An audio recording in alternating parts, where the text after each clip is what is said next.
number of elements in this drawing have had transparent render applied, and this gives a image or a faint tint.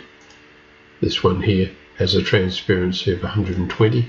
Let's drop that to say 30, and you'll notice as I deselect, now there's a very transparent fill in that symbol.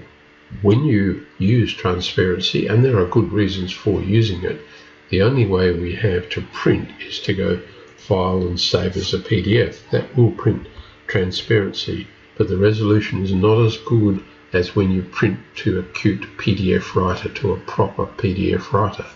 So what I'm going to do here is say View, take Transparent Render off, and that immediately highlights those parts of the drawing where transparent render has been done, and I'll change that value from 30 back to 255, and I'll click under Color, and I'll just choose, using True Color, a very faint colour. I'll come right up here, and that will give me quite a lightweight tint there, and I could just use Modify Match Properties, now pick up that tint and come over here and apply it to those others.